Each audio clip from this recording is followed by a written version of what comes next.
तो आ गए साथियों?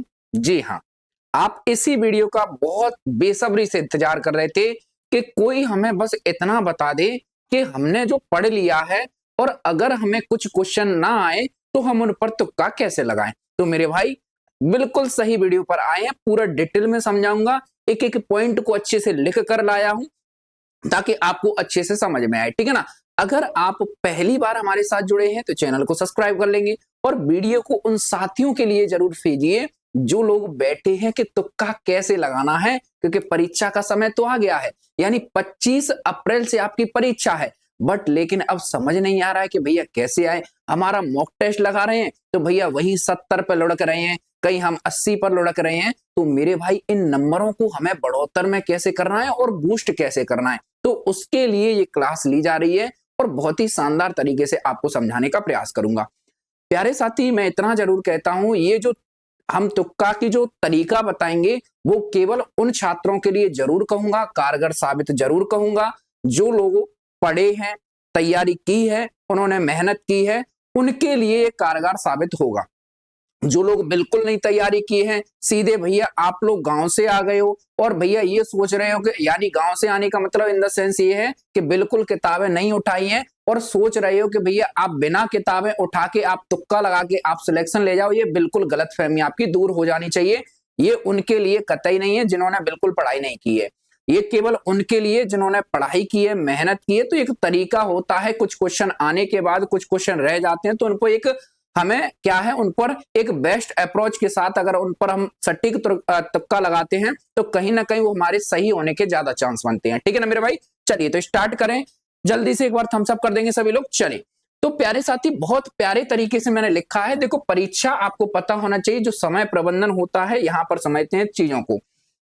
आपको दिखाई दे रहा है यहां पर, सबसे पहले मैं आपको बताना चाहता हूं परीक्षा पैटर्न। एक सेकेंड,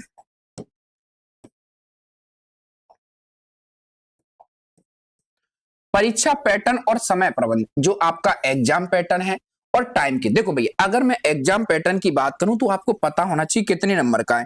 तो आपका 100 नंबर का पेपर है ना, 100 एमसीक्यूज आएंगे और 100 एमसीक्यूज आएंगे तो उसमें से आपको पता होना चाहिए पूरा जीएस का पेपर है, यानी जीएस एंड जीके कह सकते हो, केवल उसी का पेपर पूरा आपका बनना है, ठीक है ना, याद रखेंगे। और सबसे प्लस पॉइंट ये है हमारे लिए, तुक्का यहां हमारे लिए साबित अच्छा होगा क्योंकि यहां पर कोई नेगेटिव मार्किंग नहीं है। क्या नहीं है मेरे भाई? नेगेटिव मार्किंग आपके लिए नहीं है। तो भैया आपको बिल्कुल धड़ल्ले के साथ ऐसे छाती ऊपर करके लिए और कॉलर ऊंचा करके कह दोगे भाई हम तुक्का लगाएंगे, बिल्कुल कह देना कि बिल्कुल तुक्का लगाना है, ठीक है ना। तो अब सुनो ध्यान से, कुल प्रश्न और नेगेटिव मार्किंग। परीक्षा में सामान्य ज्ञान, जीके एंड जीएस के कुल 100 प्रश्न पूछे जाएंगे। इसी परीक्षा में कोई नेगेटिव मार्किंग नहीं है, इसलिए आपको एक भी प्रश्न छोड़ना नहीं है और पूरे 100 में से 100 प्रश्न हल करने हैं भाई साहब। पूरे 100 में से 100 पूरे आपको क्या करने हैं, गोले भरने हैं भाई साहब। उस लाल वाली जो सीट आएगी आपकी, उस पर आपको पूरे यानी ब्लैक करना है, ठीक है ना। समझ में आई मेरी बात? चलो आगे बढ़ते हैं। सॉरी। अब यहां पर समय के बारे में समझें कि समय के लिए आपको क्या करना है। परीक्षा के लिए आपको 120 मिनट का समय मिलेगा, है ना, जो 100 प्रश्न है, और 120 मिनट आपके लिए काफी हैं। लेकिन काफी तो हैं, परंतु इसमें आपको पता होना चाहिए 100 प्रश्न ओएमआर भरने पड़ेंगे और ओएमआर भरने में भाई बहुत दिक्कत आती है, क्योंकि कभी कभी क्या होता है कि अपन भरते जा रहे हैं, गलती से एक ही लाइन में दो भर जाते हैं। कभी कभी ऐसा होता है कि भाई साहब एक ही लाइन में क्या होता है कि बाहर निकल जाता है गोला। तो गोला भरने में बहुत सावधानी बरतनी पड़ती है। समझ में आई मेरी बात? टाइम मैनेजमेंट की बात करें तो जल्दबाजी करने से बचे। पहली बात तो आपको जल्दबाजी नहीं करनी है परीक्षा देते समय। समय का प्रबंधन इस तरह से करें कि लगभग 80 से 90 मिनट में आप पेपर हल कर लें। यानी आपको ऐसे मैनेज करना है कि आपका जो पेपर है यानी 80 से लेकर 90 मिनट में आप पूरा पेपर कर लें और आखिर के 30 मिनट ओएमआर सीट भरने के लिए आपको सुरक्षित रखना है। ध्यान रखना है भैया, क्योंकि भैया कम से कम 30 मिनट तो आपको ओएमआर के रखनी पड़ेगी, ठीक है ना भैया। चलिए आगे देखते हैं भैया। अब यहां पर देखो, पेपर हल करने का तरीका एक क्रम होता है भैया। ऐसा नहीं कि गए और भैया जहां से मन किया वहां से भरना चालू किया, जहां से मन किया वहां से सॉल्व करना चालू कर दिया। मेरे भाई एक सिस्टमेटिक तरीका होता है यानी पेपर सॉल्व करने का। क्या तरीका होता है कि जब आपने पेपर देखा, पहले एक साइड से पूरा देखा भैया कि आपका पेपर कहीं कोई पेपर मिसिंग तो नहीं है, कोई क्वेश्चन मिसिंग तो नहीं है। आपने पूरा पेपर, जैसे ही एग्जाम हॉल में बैठे तो जैसे ही आपके पास पेपर आया तो आपने पूरा पेपर चेक किया जल्दी जल्दी से, और उसमें आपने ये देखा कि भाई हमारा पेपर में कोई क्वेश्चन हमारा रॉन्ग तो नहीं, वो सॉरी क्वेश्चन मिसिंग तो नहीं है ना, कोई क्वेश्चन नंबर मिसिंग तो नहीं है। ठीक है ना, बात समझ में आई, पेपर फटा तो नहीं है, सारी चीजें आपने दी। फिर जैसे ही आपके पास पेपर आया, आपने सारी चीजें ये कर ली, उसके बाद सबसे पहली आपकी फर्स्ट प्रायोरिटी होती है कि भैया सॉल्व करना। सॉल्व करना जीएस है तो भैया आपको पेन कॉपी ज्यादा यूज नहीं करनी है पेपर पे, बस इतना आपको अप्रोच लगा के चलना है कि यहाँ पर हमारा क्या होगा, यहाँ पर क्या होगा, थोड़ा सा सोचना है, 5 सेकंड 5-10 सेकंड जितना भी आप क्वेश्चन पर दे सकते हो, आप सोचिए और आंसर लगाते जाइए। फर्स्ट राउंड में वो प्रश्न करने हैं आपको जो आपको आते हैं, यानी इसको आप राउंड में बांटेंगे। पहला राउंड आपको 1 से लेकर 100 तक जाना है फुल स्पीड में, और स्पीड का इन द सेंस ये नहीं है कि भैया चलते जाना है, भाई साहब वैसे थोड़ी चलोगे क्या, बाहर निकलोगे क्या, नहीं, एक काम ही करना है कि भैया आपको सॉल्व करते हुए अपनी स्पीड में, जो आपने स्पीड मेंटेन की है उसी स्पीड में आपको सॉल्व करते हुए चला जाना है। ठीक है ना भैया, जैसे ही आप पहुंच गए 100वें नंबर तक, और आपको 100वें नंबर तक केवल 70 ही प्रश्न आए, केवल 75 ही प्रश्न आए, तो मेरे भाई आप ज्यादा परेशान नहीं होंगे। आप लोगों ने जो 70 नंबर कर दिए हैं, 75 नंबर कर दिए, वो तो आपके प्लस पॉइंट है भैया, क्योंकि ये तो हमारे आने ही है, ये तो हमारे आने ही है, इसको तो कोई काट ही नहीं सकता। हो सकता है 1-2 क्वेश्चन में डाउट हो तो भैया यहां पर हटा देते हैं। ठीक है ना, 70 तो सेफ है ना भैया। अब जो 75 और 30 नंबर का जो गेम है वो तुक्का से चलेगा, जो 75 और 30 क्वेश्चन है वो गेम तुक्का से चलेगा। ठीक है ना, हो सकता है सेकंड राउंड में आपको उनमें से कुछ और आ जाए, हो सकता है ये फर्स्ट राउंड में आपने इतने क्लियर कर लिए, जब आपने सेकंड राउंड लगाया उन 30 क्वेश्चनों पर, तो जैसे ही उन 30 क्वेश्चनों में देखा तो उसमें से आपको 5 क्वेश्चन और आ गए, मान लेते हैं लाइक अपन को कितने 5 क्वेश्चन और आ गए, तो यानी कहने का मतलब हमने सेकंड राउंड तक यानी 80 प्रश्नों को निपटा दिया। कितने प्रश्नों को, 80 प्रश्नों को निपटा दिया। अब नेगेटिव मार्किंग तो है नहीं भैया, तो यहाँ पे तो हमें अच्छा करना है भैया, तुक्का पूरा लगाना है, तो मेरे भाई ओएमआर पूरा भरना है। तो कहने का मतलब 80 कर लिया, तो जो हमारा 20 का जो गेम रहेगा वही चलेगा, और यहाँ 20 में से हम ज्यादा से ज्यादा नंबर खींच लें तो भैया हम टॉपर की लिस्ट में आ जाएंगे। कैसी रही बात, मजा आएगा। चलो अब सुनो ध्यान से, सबसे पहले उन आसान प्रश्नों को हल करें जो मैंने अभी आपको समझा दिया है, उत्तर आपको पूरी तरह से आते हैं और उनकी ओएमआर सीट भर लें। ठीक है ना, यानी जैसे ही आपने ये 70-75 कर लिए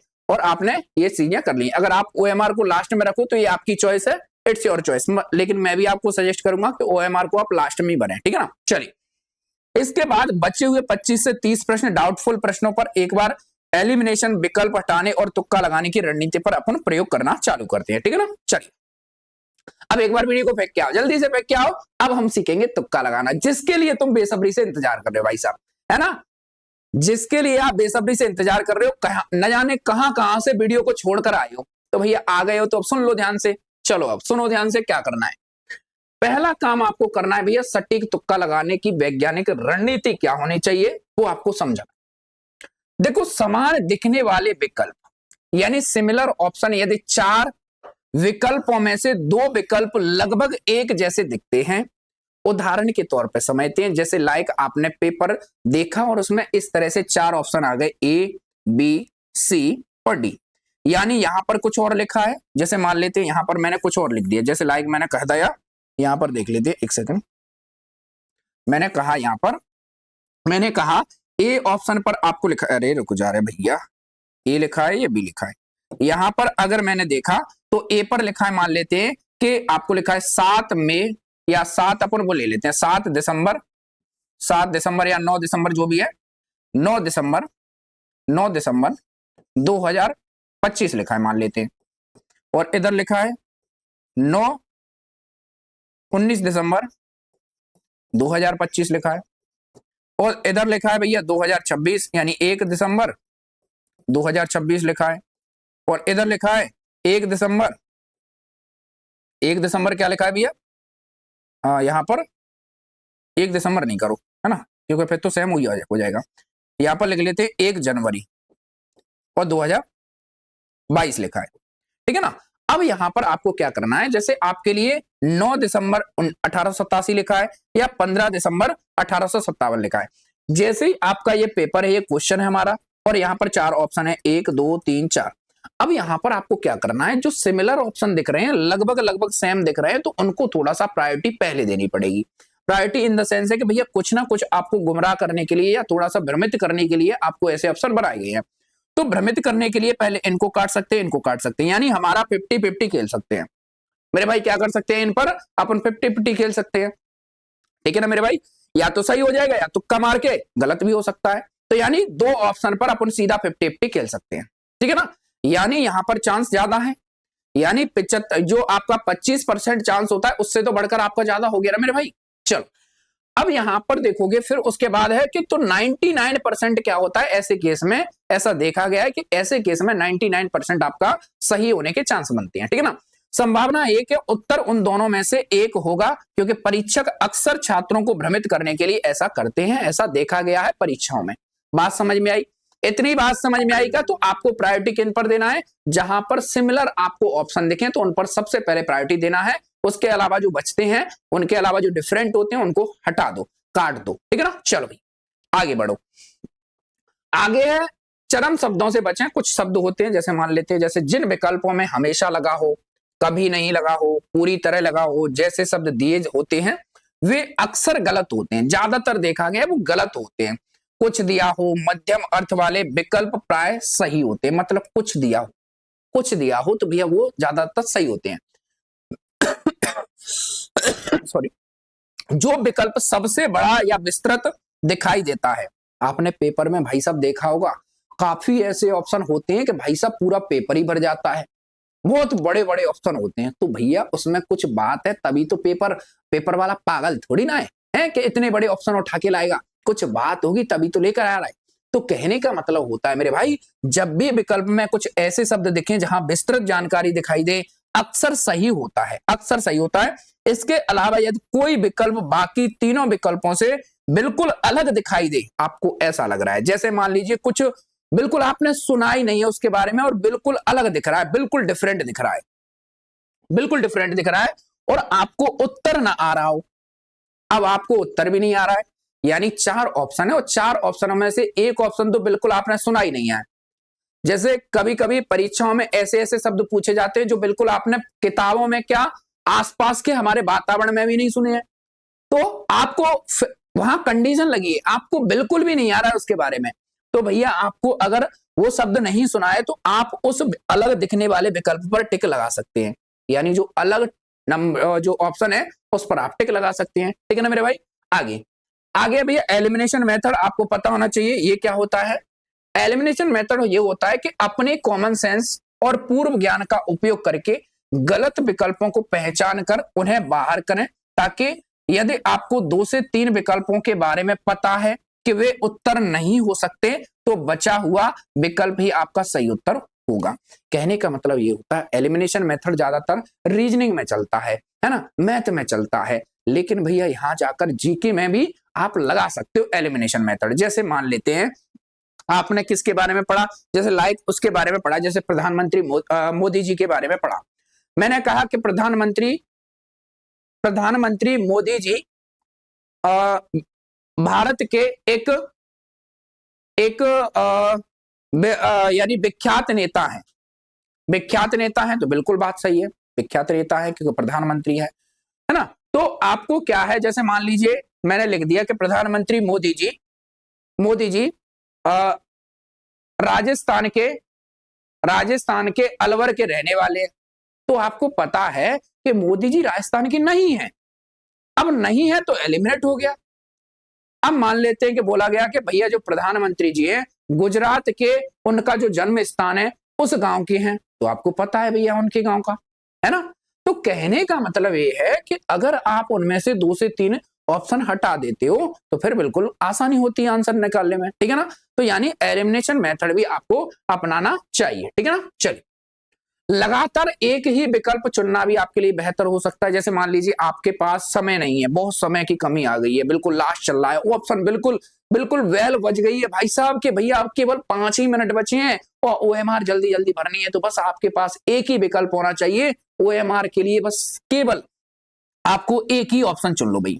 क्या करना है भैया, एक ही ऑप्शन आपको चुनना पड़ेगा मेरे भाई, एक ही ऑप्शन चुन सकते हो, चुनना पड़ेगा नहीं चुन सकते हो, मैं अपनी संभावना व्यक्त कर रहा हूं, आप चुन सकते हो, मैं अपनी स्थिति के अनुसार बता रहा हूं। जब आप लास्ट समय है वेल बज गई है, 5 मिनट बचे हैं, आप वहां पर समय नहीं दे सकते हैं उसको सॉल्व करने के लिए, तो मेरे भाई एक ही ऑप्शन बचता है कि आप लोगों को किसी एक ऑप्शन को पकड़ लेना है, किसी एक ऑप्शन को पकड़ लेना है और उसको भरते चलना है। जैसे आपके 5 क्वेश्चन बचे, 1 2 3 4 5, आपके 5 क्वेश्चन बचे, आपको इनमें से किसी एक ऑप्शन को चुन लो। जैसे लाइक मैंने सी को चुन लिया, तो सी सी सी सी सी।